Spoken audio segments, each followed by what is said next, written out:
students, I Ankuraj welcome you all to this newly made video lecture series. It's based on Cambridge University Press, Computer Science, predominantly for CAIE-IGCSE board, IGCSE board, and also useful for some of the CBSE boards like DPS, DD Goenka and all. Right now we are referring to the book namely ClickStart, and this is for the level or grade, or you can say class 6, and we are right now focusing on chapter number 1. We are covering chapter number 1 only, from lecture number 1 to lecture number 5. This is lecture number 5 we have, and from lecture number 1 we are covering chapter number 1 of class 6, and the name of chapter 1 is Know Your Computer, and the topic which is going on is evolution of computers, and in that too the main topic is, in today's lecture number 5, is the third generation of computers, which lies between 1964 to 1971. This is the timeline of third generation computer students, and the main technology and the main discovery, the main technological effect was due to the IC, which is integrated circuit, and this is the diagram of integrated circuit. So now let's move on to understand what is this third generation computers and what is IC. Now let's move ahead to understand this. So now here in the third generation of computers, which lies from 1964 to 1971 students, here we would be covering about the integrated circuits in specific. So whenever we would talk about the third generation, the integrated circuit name should be there. It is nothing but a chip, okay, IC. So these helped the computers of third generation? By the help of ICs, they just remove the transistors, means transistors were replaced, okay, means now no more transistors were used in the third generation of computers. Now in place of transistors, what were used? Silicon chips, and the silicon chips are known as semiconductors. So we could say the third generation computers, in that the transistors were replaced by silicon chips, okay, silicon chips which are known as semiconductors, okay. And students, you might be confused that here we are writing integrated circuits.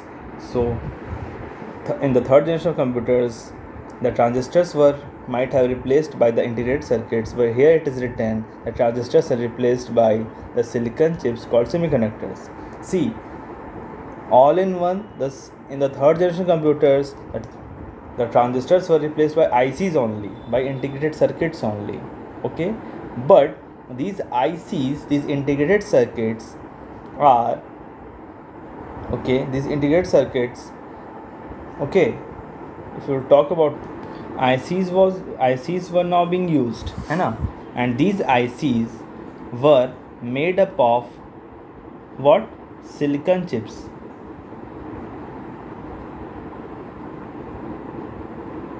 or we can say it is made up of semiconductors,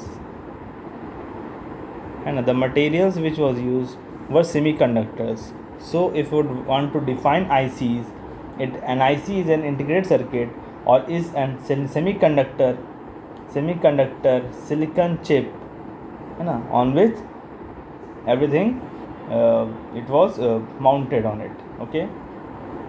So it is basically an electronic circuit on which a chip of semiconductor material, and IC is nothing but mainly a thing which is a set of electronic circuits on which a silicon chip was there, which is made up of semiconductor material. So basically the ICs were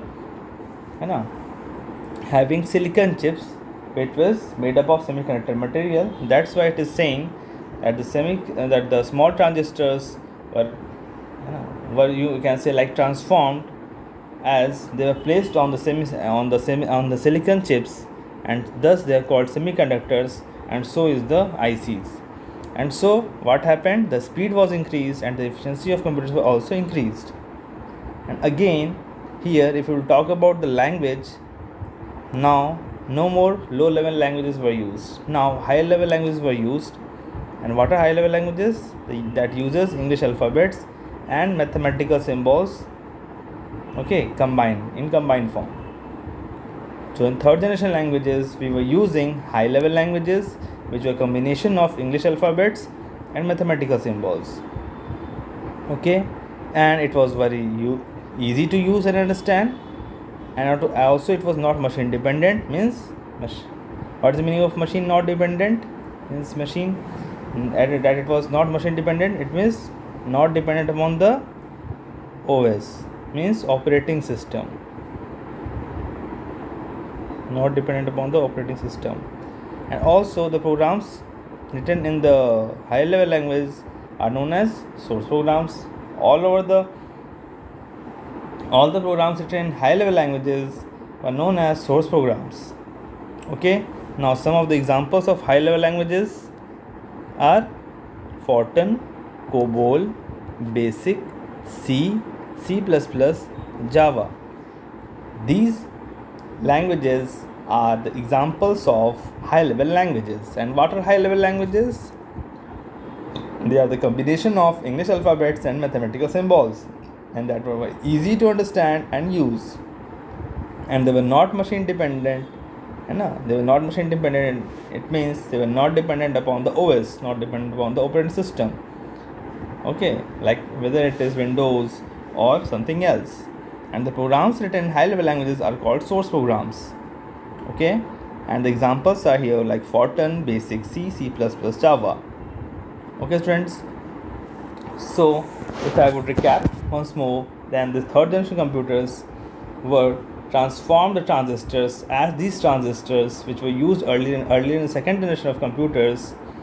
But now in third generation, these transistors are transformed as they were placed on the silicon chips, okay, placed on the chips, okay, which is like a silicon chip. And these silicon chips are the same as the semiconductors. So what are the ICs? ICs are nothing but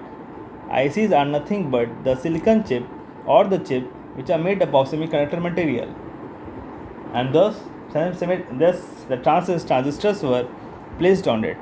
So the whole transformation of the transistors were such as the transistors were placed on the silicon chip, okay, or you can say the transistors were placed on the ICs. And ICs is a set of electronic circuit on a silicon chip made up of semiconductor material, okay students. That's what we can say. And this is a diagram of an IC, okay. This is a rectangular IC. So if someone would ask you that what is an IC or what happened here, so you could simply say, students, that if I would be saying, then you can say an IC, okay, an IC is nothing but it is a set of, you can say a set of electronic circuit made up of circuits, or you can say on one flat silicon chip made up of semiconductor material, okay. So all in one, you could say here in third generation our transistors were placed on what? Or placed on IC, and IC is set of electronic circuit, on one flat silicon chip made up of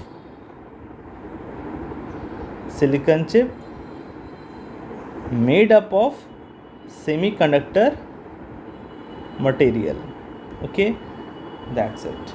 Okay students, so this much from my side in the third generation of computers. Okay, so also we can say that IC is sometimes called a chip, okay, or like microchip. Okay, so it is nothing but a semiconductor material only, okay, on which the transistors are placed on, and thus ICs are also, we can say, a silicon chip made up of semiconductor material in third generation of computers. Okay students, that much from my side here in the third generation of computers. Hope so you might have understand this topic of third generation. Now we will move on to the next topic in our next lecture number 6, that would be the fourth generation of computers. Okay students, now revise and practice everything from a book and make notes of each and everything and try to understand it, and we will meet in your next lecture number 6. By that time, best of luck and thank you class.